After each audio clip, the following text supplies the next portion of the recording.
Hi, ndabahaye ikaze kuri Pam Channel TV. Nkuko mubimenyereye muri kumwe na Dushimange Karen mu kiganiro Smart Mind. Ubu se Smart Mind kugera kure birashoboka. Muri Smart Mind twariyemeje gufasha abafise imigambi kubashikiriza amakuru yizewe afasha imigambi yabo kuba myiza kurusha. Uyu munsi tuza kuyaga ku kamaro k'umunyamategeko ku ba entrepreneur. Kazi. Nitwa Dushimange Karen, kaze mu kiganiro Smart Mind. Smart Mind tuyagiki. Jenny Buhalinzi Hindu. Muri Smart Mind tuyaga ibijyanye na business hamwe na leadership. Smart Mind, make it possible. Umutumire w'uno munsi ni Alain Tanguy Ntibyirizwa, akaba ari umunyamategeko asanzwe akorana n'abamwituye nk'umuconsultant muri droit des startups. Akaba asanzwe akora kandi muri cabinet d'avocat d'affaires. Amahoro Alain Tanguy. Amahoro cyane, mwakoze umutumire bwanyu. Kaze muri Smart Mind. Mwakoze cyane. Nakaye kamaro k'umunyamategeko ku mu entrepreneur. Ku mu entrepreneur kamaro ni kenshi cyane. Faut kuraba entreprise comme ifise aba partenaires tuvuga nka batanu. Rero amategeko arakurikizwa turavye kuri abo partenaires batanu. N'akarorero une entreprise mu partenaire wa mbere ni umukiriya. Umukiriya arakeneye yuko mushare un contrat. Umukiriya munakeneye yuko mu gihe nk'akarorero atariko ariha neza ukamenya ati nzogerageza kugira aho couvrement nkoresheje technique juridique guca anye. Urundi mu partenaire par exemple ni tuvuga yuko ni nk'umu salarié abasalarié abapartenaire bawe n'abasalarié urakeneye kumenya ati n'aya mategeko yokurikizwa kugira ngo ushobore kurespecta amategeko ajejwe abakozi les droits du travail, je veux dire. Uwundi partenaire bikenewe cyane gose c'est l'état. Rero faut kumenya amategeko agenga iyo secteur uwo muko murakoreramwo. Nkubo kankarorero nimba ukurakorera muri secteur ya pharmacie, wamenye kuvuga ati bakeneye kumenya ati none amategeko agenga muri domaine ya pharmacie niyihe canke niyihe autorisation spéciale no saba kugira ngo ushobore gutanguza iyo domaine. Urundi partenaire akenewe cyane n'aba fournisseurs canke aba distributeurs kuko urakeneye kumenya ati jewe nda produire ibintu mugabo nzoyiproduza gute ya technique juridique applicable nkuko vyeke franchise zo distribuer produit. Ego undi mu partenaire ni n'aba associés. Associé il faut kumenya ati none turafise amategeko agenga aba société aba associé cyangwa aba actionnaire bafise amadroit yabo nibihe nayo mategeko twokurikiza. Rero nshatse kuvuga ati reka nayo agenga ma entreprise bivuga amategeko ni menshi birakenewe cyane yuko umu entrepreneur araba avuga ati ndakeneye kumenya ati nayo mategeko akurikiza kuri business yanje. Murakoze muduhaye nk'akarorero nikiye kintu ushobora gushikira mu entrepreneur mu gihe atari ko arakorana n'umunyamategeko bigaheza bigaca bimubera ikibazo. Ego ico maze kubona nuvuga ati ya mbere yo iwishika nuko abantu benshi bagiye gukrea société iyo ataronde mu juriste cyangwa mu avocat ajeje ari spécialisé muri domaine nashobora gutora forme juridique, je veux dire société irakeneye forme juridique, ama forme juridique ni menshi arenga atandatu. Rero ni menshi udashobora kuronka umujuriste akubwira ati aya iyi forme juridique y'utore quelles sont les conséquences nibihe bizokurikira mu gihe watoye iyi forme juridique. Rero umujuriste ashaka gufasha ati wowe n'atoriye conséquences zubariye. Rero mu gihe utarondeye umujuriste akirikare kenshi kunda gushika bimaze kubona nuko acagaruka agasubira ati bega narihenze musubira kumfasha kandi nkasubira nkahindura forme juridique ko ahambona nakundagira kubera iki narihenze. Amiki naco cyumaze kubona en pratique kenshi nuko mu entrepreneur agiye en relation avec kuko afisa partenaire benshi nkunda yivuga aba partenaire nk'umu client canke umu fournisseur bagize des relations commerciales sans un contrat ata contrat shizeko ko usanga rero muri iyo contrat avantage yo kwandika contrat biratuma umuntu avuga ati droit obligation de chaque partie hakiri kare uvuga ati wowe uzokora ibi bikaba biri clair kugira ngo ntihabe ingorane uba ushobora kwerekana ati uyu niyakoze ibi kubera ibi byanditse ngaha. Iyo ni rero ya kabiri nkunda kubona yuko benshi baja muri relation commerciale mu gihe ata contrat bashizeho. Iyo rero irakunda kuba fatal muri business. Hama indi rero nkunda kubona benshi mbwo bayitaho cyane ura créer business irakintu byitwa propriété intellectuelle.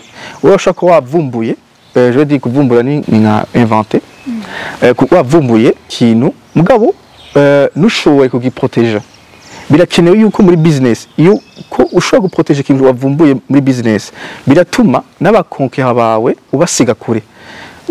Ino Burundi biremerewe birashobora ari kigo ca leta kijeje gukingira abantu bavumbuye ibintu canke si kuvumbura gusa ni nka marque kuko you create nka business irakeneye marque tuzomenya ati nk'akarorero mwebwe ni smart mind ni marque yanyu mushaka guprotéger kuvuga ati iyi sinkere kudi umuntu ayikopya kuvuga ati jewe ndakeneye kwiprotéger canke marque yanje kugira ngo business yanje ntihagire umukonkia ayikopya.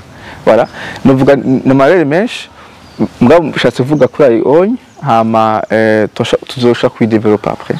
Ego ni ryari mu entrepreneur yo bitura amaze gutangura canke aza ariko arakora umugambi wiwe kubera iki? Okay, genda kwishura kibazo no shaka kugereranya entreprise nk'umuntu. Entreprise ni ryari umuntu iyo turondera ryari umuntu aravuka. Yavutse ni nka societe iravuka. Kuvuka rero twebwe umujuriste cyangwa avocat aragufasha gutora ati forme juridique nziza iri applicable kuri business yawe niyi. Hama akagufasha aho ni kuri naissance.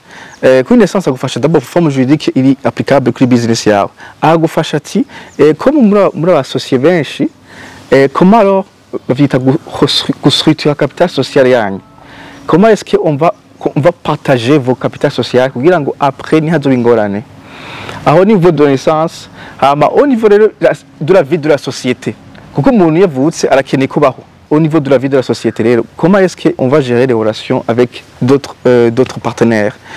Ni ryari mu entrepreneur yo bitura avant la création de l'entreprise canke après la création de l'entreprise shatse kuvuga mu ntango agira atangure gukrea iyo entreprise yiwe canke nyuma yo kuyicrea? Murakoze vyiza cyane gose ngo twama tuyivuga umu entrepreneur yo twitura avant même la création de l'entreprise kuko participa muri anamo kuvyekeye entreprise yiwe comme ça au cours de la vie de la société bikadufasha gukurikirana la société. Nkuko aho ndayivuga ati entreprise twafasha au niveau de la naissance d'une société umuntu akagufasha ati wewe forme juridique iri applicable kuri business yawe iyo bariyi umuntu ashaka kubafasha au niveau de la naissance akabafasha gutora forme juridique nziza iri applicable kuri business yanyu kugira ngo après ntihazoze iningorane kuvuga ati ngo je natoye iyi ko mbaye bloqué ahantu hama akagufasha ati none muri benshi abasocié comment est-ce que on va situer capital social yanyu kuko biri très important kugira ngo naho nyene à l'avenir ntihabe ingorane kugira ngo umwe ashaka gusohoka cyangwa kwinjira bizoca bigenda gute. Hama aho ni au niveau de la naissance ama au niveau ya après la naissance ya société ya création de la société il faut que umuntu entrepreneur mu juriste accompagne pendant la vie de l'entreprise au niveau par exemple par rapport aux relations avec vos partenaires avec l'État kuri amakori cyangwa gusaba gukora ama business bisaba yuko uronsa une autorisation spéciale nka licence kamenya ati nzoyisaba gute kugira ngo nkorere ku mugaragaro nkore ku mategeko au niveau y'abakozi bawe none amategeko yenga abakozi nayahe ko umenya ati le code du travail izo applicable gute nayahe amategeko kugira ngo ntihazobe erreur menshi mu domaine cyane indi relation nuko kuko société n'undi muntu ni relation avec vos associés bavuga ati abasociés banje hari amategeko agenga ama société il faut que nimbari assemblée générale izoba gute. Tout ça, mon juriste, il intervient dans toute la vie de la société. L'idéal, nous participons même au niveau de la naissance de la société, quand même pendant la vie de l'entreprise. Murakoze. Nkamwege nk'umunyamategeko mubona abantu babitura ari uko bagize ibibazo canke baratahuye akamaro kayo muri business zabo? Hariyo abitura abajuriste mu gihe atangurani hari ari juste kugira ngo banticiper les problèmes, kugira ngo bakurikize amategeko. Mugabo marezuma benshi afise une autre image mu juriste yuko mu juriste murondera ari uko hari ingorane. Ico kintu ushaka guhindura yuko mu juriste nari ngaho kugira ngo ni nko kuja kwa muganga. Nuja kwa muganga kubera urwaye, bisanze vyiza uja kwa muganga kubera wifuza yuko uvuga ati je singene ko nja kwa muganga ngwaye, nyene kuja kwa muganga kugira ngo menye ati mbega amagara yanje ameze gute. Fata rero nkuko rero nk'umujuriste il faut kumurondera mukorana même panda bimeze neza et même après nawe bimeze na habaye ingorane kuko c'est plus facile kugera ingorane iyo nawe nyine aba ya participer muri vie entreprise muri execution entreprise voilà ego. Nibihe bice by'amategeko biraba cyane mu entrepreneur? Par exemple, on va mu domaine de droit, les contrats de travail n'ibindi. Ibice bikomeye cyane gose byaba bigenga biraba cyane gose umu entrepreneur kandi yategeza kwiraba gose ni cyane ntambere murabizi ni kuvyekiye fiscalité, le droit fiscal. Bamenya ati none ego na créer société ntegerezwa kuriha amakori, kavuga ati jewe n'iryari nzoriha amakori nibihe ntegerezwa gukora n'aya madate nibihe noshiramwo mu gutena comptabilité yanje. Tout ça, il y a un domaine de la fiscalité très important. Il y a un très important, nuko na entreprise zakira mukozi. Mukozi, il faut kumenya ati none amategeko amugenga umukozi nayahe, amategeko agenga umukoresha nayahe, kuko amategeko agenga umukozi arakenewe gose. Il faut ko umuntu mu entrepreneur avuga ati ndondera umujuriste ambwira ati njewe ndafise amadroit ya, ndafise obligation aya kugira ngo mu nyuma ntihabe ingorane. Iki naco kiba gikenewe ni droit de société yonye iraba amategeko agenga amasosiyete. Rero iyo droit irakenewe cyane kuko ni iravuga ati none amadroit y'umu associé nayahe, n'iryari haba assemblée générale, n'iryari haba dissolution, bigenda gute guhindura izina ya société, nk'ushaka guhindura izina niye procédure canke nibu hari umwe ashaka kugurisha ama action yiwe canke ama part yiwe bigenda gute. On interroge le droit des sociétés. Il existe cyane kuri le droit des sociétés très important. Je tuma tuza kurondera umujuriste ari spécialisé muri le domaine kugira ngo agufashe kumenya ati acte gukore izogufasha ibi conséquences ni. Indi droit nayo nyiri très important nuko ku entrepreneur cyangwa ama startup yitwa propriété intellectuelle. Iyo igufasha iki iyo vumbuye ikintu yagufasha gukingira ibintu by'iwawe. Iki naco kumenya ati kuko ibintu byitwa marque, les marques canke les logos, ile logo zawe canke marque yawe irakeneye yuko iprotege kugira ngo umukonkera wawe canke undi muntu nagende gukoresha marque yawe ntabwo ugende gukopya kugira ngo uvuga ati nk'uwo yabonye yuko ma produit yawe agurishwa neza gaca afata yindi produit gaca shirako marque yawe ati ngo niyuye nyene kuko ibyo birashobora gutuma image y'entreprise yawe yironekara cyangwa utakaza confiance ku bakiriya bawe kubera uyu concurrent wawe yafashe marque yawe arakopya marque yawe ayishaka mu produit yiwe. C'est très important. Rero yenda amadroit ni menshi muga amadroit essentiel cyane nayo. Ego murakoze. Yego. Niki mwohanura nk'abariko baradukurikirana bataratahura akamaro kanyu? Yego. Akamaro kacu k'umujuriste karakomeye cyane. Karakomeye cyane nk'umuganga kuko umujuriste iyo atari muri entreprise tôt ou tard hazoboneka des conséquences. Ntihajye cyumva ati ngo nucurondera mu avoka cyangwa umujuriste iyo hari ingorane gasanga duwe umujuriste cyangwa avoka aje juste kwa tenir les conséquences mugabo les conséquences zokama mugabo iyo umujuriste yatevene anamo avuga ati uyu agaca ari byitwa miduga les clignotant kugira ngo gati attention ahantu il y a des conséquences mwakora iki hazobiki les risques needs kandi le droit kenshi imagine nuko benshi afise ya droit nuko le droit qui sanctionne cyangwa qui interdit. Non, le droit aussi le droit avantage le droit nuko yashobora gutuma même une entreprise yawe gatera imbere. Urumva le droit si droit qui sanctionne il y a image afise abantu yuko amategeko ni gusanctiona cyangwa kubuza gukora ikintu ego ça fait partie il y a aspect, il y a droit. Moi, le droit aussi, c'est le droit te permet aussi de développer, comme une stratégie de développement, il y a entreprise, il y a. Et comme par exemple, il y a tout le fâche mon entrepreneur, il y a un contrat très important pour l'entreprise entre associés. Il crée une entreprise uri kumwe n'abandi. Kuko c'est très important muri mo tugeze mu shoko gukora entreprise uri wenyene. Urakeneye gukora n'abandi. Iyo crée entreprise uri kumwe n'abandi, nubuzi ginameze. Nico kibe nko kugira mariage avec iyo ugize mariage hamwe n'umugabo wawe canke nkanje nk'umugore wanje.